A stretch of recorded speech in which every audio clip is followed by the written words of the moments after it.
Bueno, como les decíamos antes de la pausa, obviamente que vamos a seguir con Leonardo Pedrosa allí en vivo desde las termas de Guavillú, donde apareció muerto hace minutos nada más Martín Bentancur, el doble homicida de Quebracho. Estamos con línea abierta allí con el departamento de Paysandú. En caso de surgir cualquier novedad, se la vamos a estar mostrando. Hay actuaciones de la policía, de la justicia, se esperaba la llegada de la fiscal. Bueno, vamos a estar con todo eso en un ratito nada más.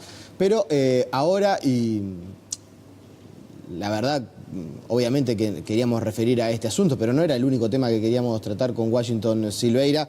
Es perito judicial en semiología, es reconocido, habilitado, no sé si ese es el término correcto, por la Suprema Corte de Justicia. Es uno de los primeros especialistas en esta materia aquí en nuestro país y justamente parte de lo que lo convocábamos era por la carta que había aparecido ayer en la escuela allí en Paysandú, eso que estamos viendo en pantalla, donde Martín Bentancur se comunicaba con su expareja y dejaba un recado. Silveira, ¿cómo le va? Buen día, gracias por venir. Buenos días, muchas gracias. Bueno, a ver, la lectura que íbamos a hacer de la carta de alguna manera se ve modificada por lo que acaba de acontecer, que es la muerte o el suicidio de Martín Bentancur, con un mismo modus operandi, dejar una cartelera y a su vez una remera, que ahí usted la puede ver, dice es el último regalo que le deja a su ex familia. ¿Era previsible este desenlace de alguna manera? Sí, era una de las posibilidades más previsibles de todas las que podían darse. Es normal que los agresores, los victimarios en temas de violencia de género y violencia doméstica, en muchas oportunidades se suicidan ni bien cometen el acto, aunque acá queda un acto inconcluso, porque en realidad el destinatario de la acción criminal de este hombre, en principio no era la suegra ni era el policía. Eso fue resultado de cómo se dieron las circunstancias en ese momento y que este hombre evidentemente tenía un muy mal manejo de las situaciones. Ahí se nota una inmadurez emocional y afectiva importante por el tenor del discurso que deja traslucir en la carta que íbamos a analizar hoy y también en lo que estamos viendo en lo que ha dejado hoy en la remera escrito y en el tejido donde apareció toda esa, ese conjunto comunicacional. Porque este es un hombre que tiene necesidad de comunicar, tiene necesidad de decir lo que le está pasando. Y además, en la carta que dejó en la escuela, se nota que él es el centro de su propia preocupación. No son las víctimas, es él. Porque si ustedes observan algunas frases que él... no sé si tenemos sí, por ahí la estamos viendo. Me parece muy interesante esto, porque es la primera vez que empezamos a desentrañar un poco la personalidad de Martín Bentancur, de este doble homicida que se termina quitando la vida, y usted, bueno, ya yo fui anotando, ¿no? Usted hace referencia, por ejemplo, a la inmadurez, dice que tiene necesidad de comunicar, pero a su vez ahora posiciona arriba de la mesa que es él se siente el centro. ¿De dónde concluye usted que él se siente el centro? A ver un poquito más arriba, si es posible, si me la pueden dejar, ahí está. Dice, Valeria, me voy a la Argentina, siempre las amaré.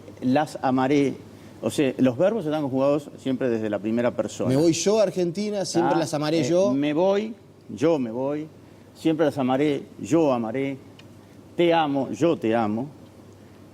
China, mía, ahí aparece un posesivo, o sea, él utiliza el posesivo mía como una cuestión que es importante y que es un clásico de todas las personas que tienen una relación afectiva, que creen que la tienen en dominio y posesión, ¿no? El usar los posesivos es muy común. Nosotros lo hacemos en el lenguaje siempre, mi esposa, mi hija, nos presentamos de esa manera. Pero llega un momento en que ese proceso, desde el punto de vista intrapsíquico, es un significado de pertenencia, es un significado de posesiones. Esto es mío. Y cuando las personas sienten que algo les pertenece y están hablando de otros sujetos, están cometiendo un grave error que tendría que inclusive empezar a educarse desde muy temprana edad el buen uso de los posesivos. Es decir, podemos decir que algo me pertenece cuando se trata de un objeto y yo puedo disponer de él porque de alguna manera me he apropiado o he pagado un precio o de alguna manera he hecho un proceso a través del cual la cosa, el objeto, puedo sentirlo mío, pero es un objeto. Cuando yo estoy hablando de sujetos, de personas, ya cambia esto, porque no se trata de que son cosas mías, son cosas que pertenecen a sí mismas. La esposa, los hijos. Y esto es un problema importante que no se ha tratado bien y a nivel educativo debería ser tratado ya desde muy temprana edad, como decía, porque hace a la naturaleza de cómo sentimos y vivimos el mundo y las personas con las que nos relacionamos. Entonces está claro, a ver, que aparte por lo conocido, yo quiero decir que estamos en comunicación con Leonardo Pedrosa, allí con el departamento de Paysandú. En cualquier momento le podemos quizás hacer alguna consulta. Es bien interesante lo que estamos analizando. Pero usted lo que parece expresar y queda bastante claro es: no pudo tolerar la frustración de perder algo que él consideraba suyo. Exacto. Yo no quiero incurrir en el campo de la psicología porque soy semiólogo y aunque puedo atreverme a hacer un análisis psicológico, primario, muy somero, no quisiera incursionar eso porque hay excelentes profesionales como puede ser Gustavo Álvarez, le hemos recibido que hace excelentes análisis desde el campo de la psicología. Yo me estoy remitiendo al terreno de los significados que emergen de los signos que se pueden observar, que es lo que hace la semiología. Y luego, si ustedes observan, dice, no sé por qué me dejaste.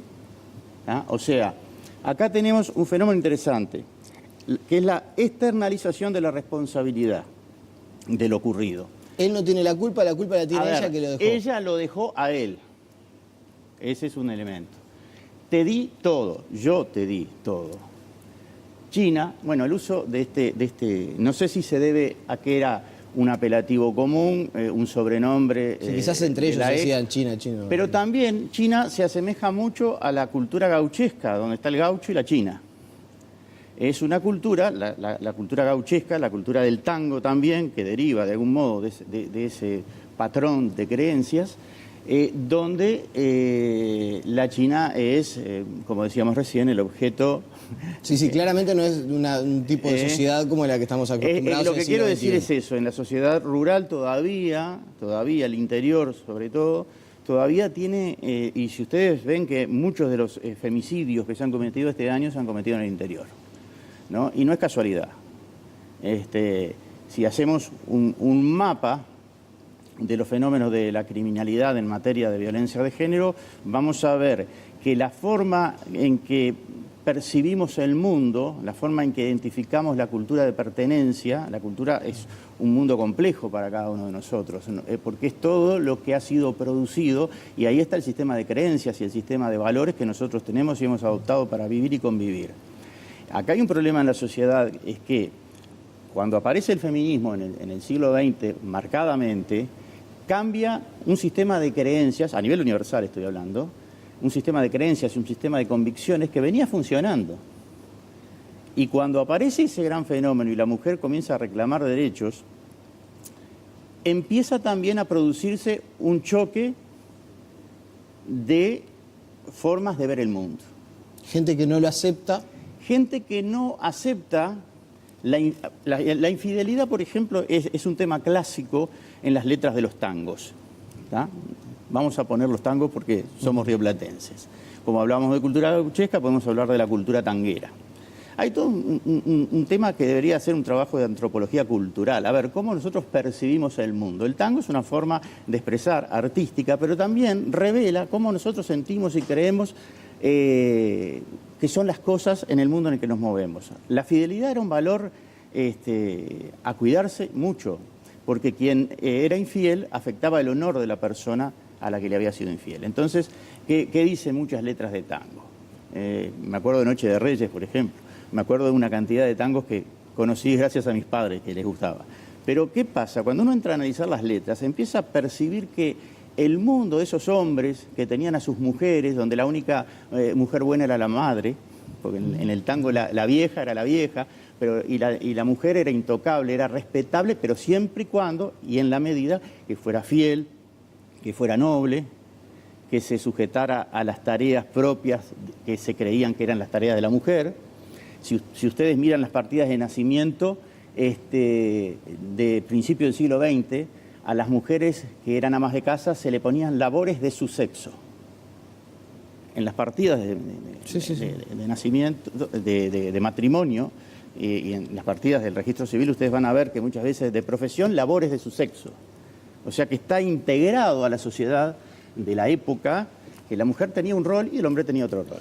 Cuando esos roles empiezan a cambiar, empiezan a darse una serie de conflictos que estamos muy lejos de haber superado. Este no es el último caso que va a haber en el Uruguay ni en el planeta, obviamente, todavía, pero sobre todo en nuestra cultura, con ese panorama cultural que tenemos de que somos bastante tangueros todavía, y en el interior está, digamos, ese imaginario gauchesco, okay, vamos a tener muchos episodios todavía de esta naturaleza. Seguimos con el perito judicial en semiología, Washington Silveira, analizando de alguna manera el significado, los símbolos que nos deja todo este caso que nos conmueve, que nos estremece allí en Quebracho, departamento de Paysandú.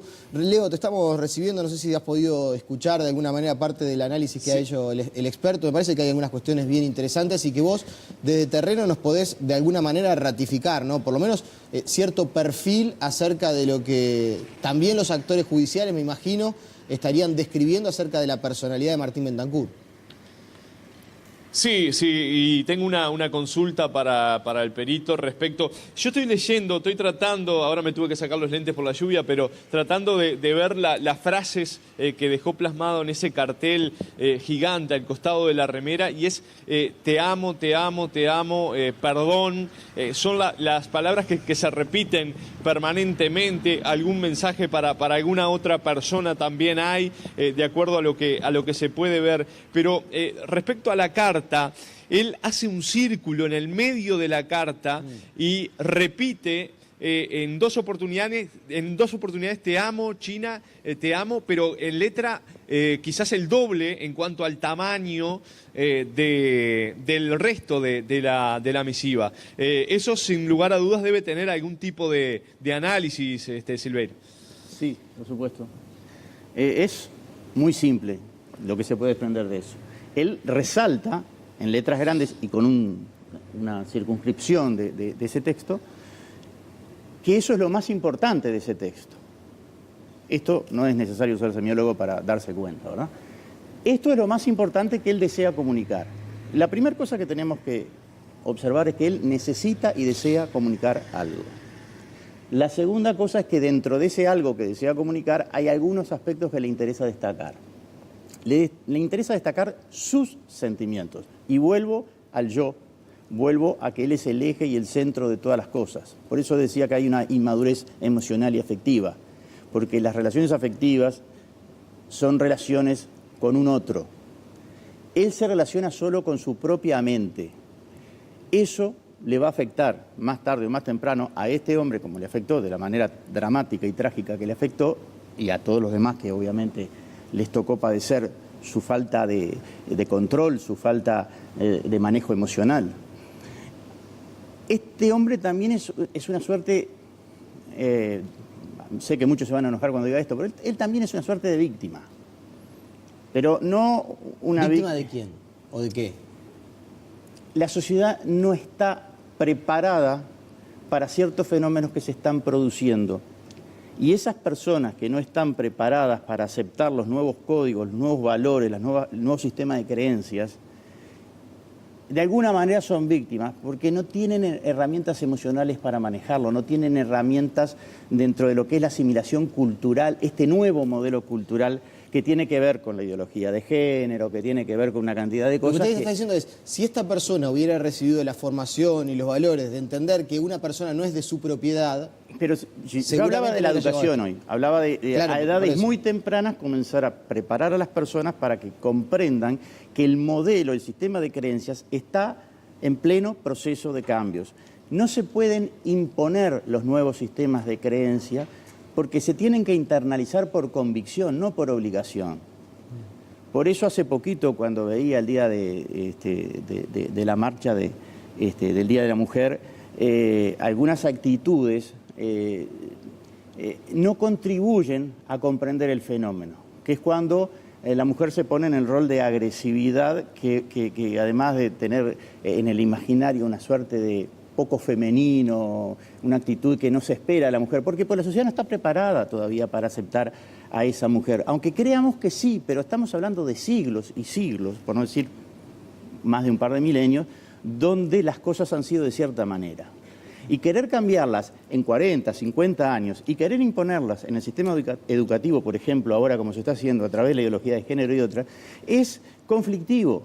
O sea, genera conflicto, genera un problema entre quien quiere comunicar el sistema de creencias que queremos imponer, que eso es el problema. Esto se tiene que aceptar como un cambio paulatino, necesario, pero no se puede imponer porque genera conflicto. ¿Alguien le podría decir que en realidad generalmente este tipo de cambios, si no hay alguien que irrumpe, que no sacude las estructuras, sí, es mucho más difícil que se dé? Pero no quiero desviarme de este asunto. ¿Podemos interpretar por la carta, por el significado, por dejar la crucecita esta con la cadena? Yo también le iba a preguntar por el espacio y por el círculo, pero... claro, después con el diario El Lunes, con lo que acaba de acontecer, uno cambia un poco todo. Está el cadáver todavía tibio y claro, estamos hablando de pero esto. ¿podemos hablar de que de alguna manera ahí empezaba ya a despedirse?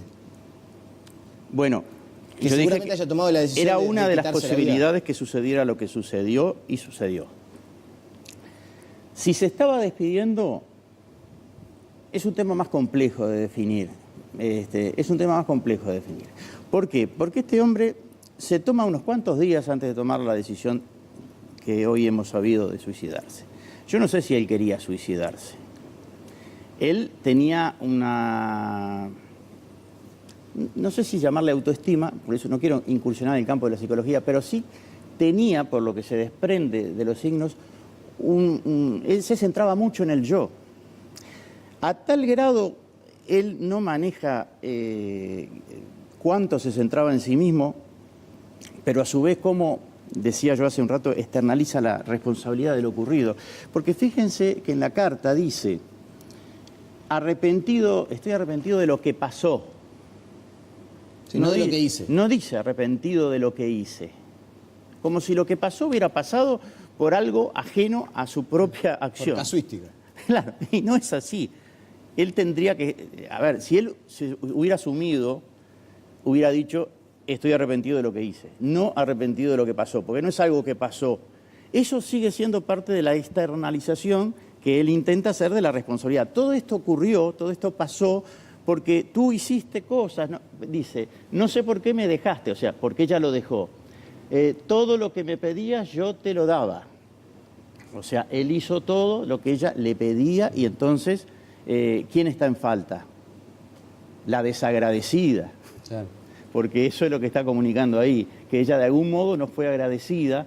Después dice, me mataba trabajando para que no te faltara nada. Si le estuviera hablando personalmente, podríamos estar hablando incluso de manipulación, ¿no? Porque es una forma de hacer sentir mal al otro y responsable al otro, que es un fenómeno muy típico en la violencia de género, ¿no? Y la violencia doméstica.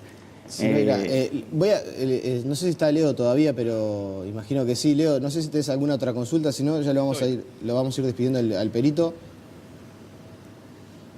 No, simplemente también hacer mencionar, Nicolás, que ahora obviamente quedan varias víctimas de esta situación, porque hay que hablar de lo que es la joven de Valeria, hay que hablar de su hija, la hija de ambos, ¿no? Esa pequeña que seguramente será la más afectada de todos, producto de la pérdida tanto de su abuela como también ahora de su padre y todo lo que sucedió, ¿no?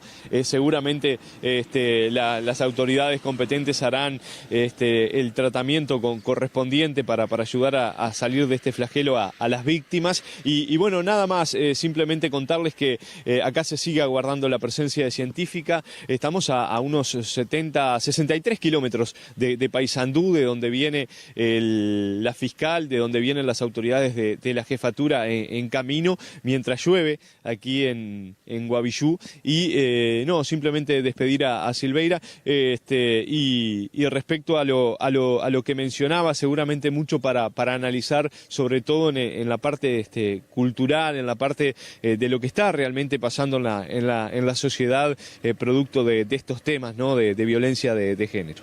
Leo, muchas gracias y bueno, obviamente vamos a seguir en contacto contigo. Silveira, lo despedimos, le agradecemos y yo me voy a comprometer al aire.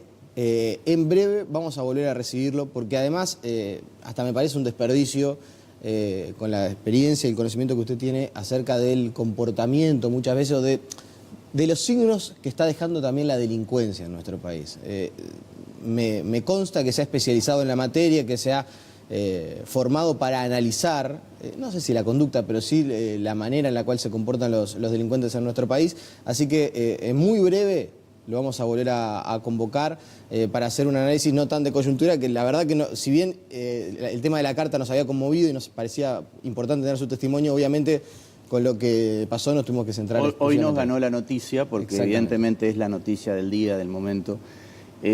Pero sí, con mucho gusto, acepto esa invitación porque es muy importante que comencemos a analizar la criminalidad y la violencia desde una perspectiva de antropología cultural, de ciertos fenómenos que están ocurriendo en la sociedad, transformaciones que están ocurriendo y que están siendo mal manejadas. Están siendo mal manejadas y los abordajes están siendo equivocados. Y por eso la solución no aparece. Y lo único que se cruzan son responsabilidades y culpas que nadie se dedica a analizar en cuanto a la naturaleza del origen. En breve, muy breve, lo vamos a tener aquí nuevamente para centrarnos en este asunto. Le agradecemos de verdad por su presencia y por este material que nos aportó, que realmente nos ayuda a todos a entender un poco más. Obviamente no compartir, pero sí a entender cómo funcionan algunas mentalidades y, que a veces obviamente nos resulta ajeno. Le agradecemos. La pausa y seguimos con mucho más en Televida Primera.